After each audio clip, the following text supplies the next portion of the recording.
اعوذ بالله من الشیطان الرجیم. بسم الله الرحمن الرحیم. درس 16 مد منفصل.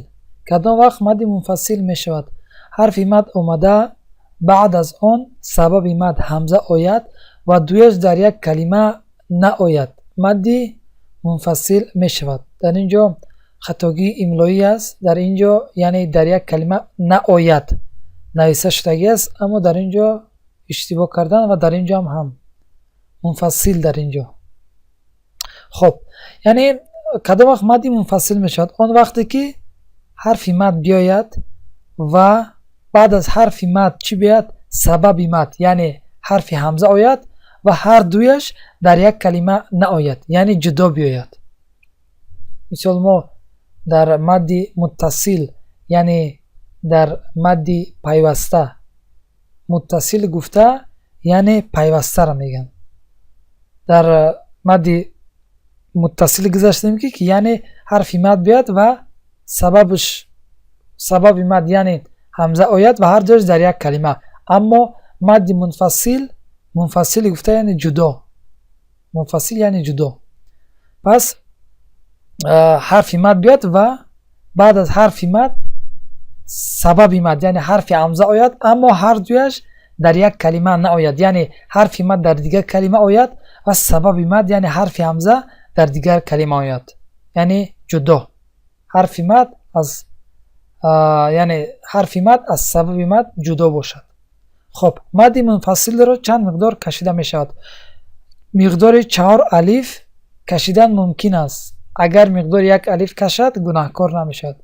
یعنی مقصد ما میتونیم که با مقدار 4 الف بکشیم، اما مقصد گناهکار نمیشیم که مثال اگر با مقدار 1 الف هم بکشیم این را، مثال حرف مد را، پس ما گناهکار نمیشیم در این. خب من درستر از تجوید نو، یعنی برای شما درستر مثال ها را نشان میدیم. خب در اینجا نگاه کنین، مثال حرف یا در اینجا نگاه کنین، ساکن است، پیش از یا بودگی چی است؟ حرکتی زیر دارد مقصد حرفش. در اینجا چید؟ یا حرف مد چید. اما نگاه کنین در کلمه ای که بعد این کلمه آمدگی است، این دیگری کلمه اولش چی است؟ حرف همزه. همزه چی است؟ سبب مد. پس در اینجا چی می شود؟ مد منفصل. مد منفصل یعنی مد جدا. حرف مد از سبب مد جداست. پس یعنی مد منفصل رو از هم میتونیم 2 الف کشیم. مقصد نگاه کنیم در اینجا الف گفتگی نیست، یعنی مد منفصل رو مقدار 2 4 5 حرکت کشیدن جایز است. یعنی در تجوید کنه نگاه کنیم در اینجا الف گفتگی هستن، اما در این تجوید جدید حرکت، زیرا حرکت درستر می آید. پس ما هم حرکت میگیم. پس چیکار میکنیم؟ با مقدار یا رو با مقدار 2 4 5 حرکت ما میتونیم بکشیم و اگر مقصد ممکن است که ما بکشیم. اگر مثال 2 الف کشیمش، معذرت میخوام، اگر 2 حرکت کشیمش او هم درست است، اگر 5 حرکت هم کشیمش او هم درست است. این مثال والذی اخرج نه با مقدار 2 حرکت میکشمش. والذی اخرج اگر با مقدار 4 یا 5 حرکت کشم خیلی میشود. والذی اخرج. خب این مثال یا بود. این باشد مثال واو. در اینجا این الف را فکر نکنید، این فکر کنید که این الف نیست. واو ساکن است، پیش از واو چی است؟ حرکت پیش. پس در اینجا چی میشود؟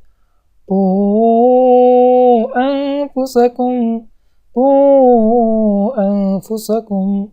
مقصد از 2 تا 5 حرکت ما میتونیم مد منفصل رو بکشیم. این باشد مثال الف. یا کنید بعد از الف چی است؟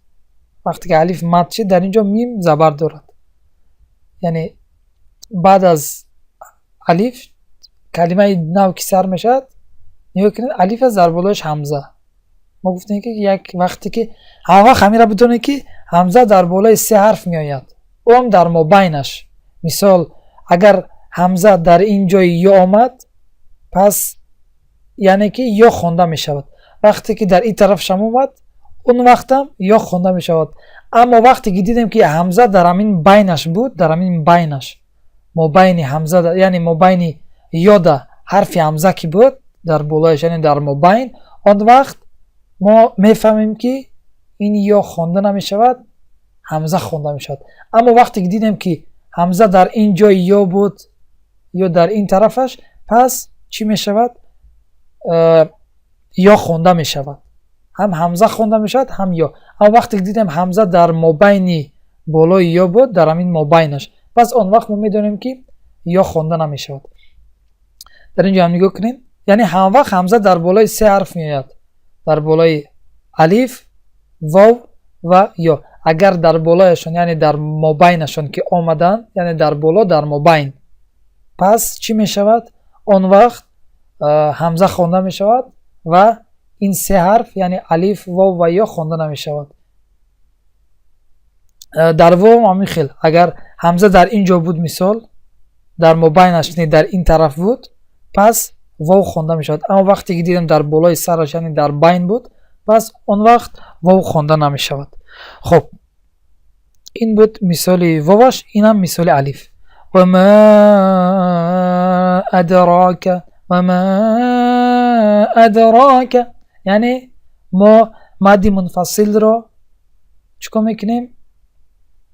با مقدار 2 4 5 حرکت کشیده میتونیم و جایز است. انشالله میدارم که درس را فهمیده باشه. جزاک الله خیرا و بارک الله فیکم. السلام علیکم و رحمت الله و برکاته.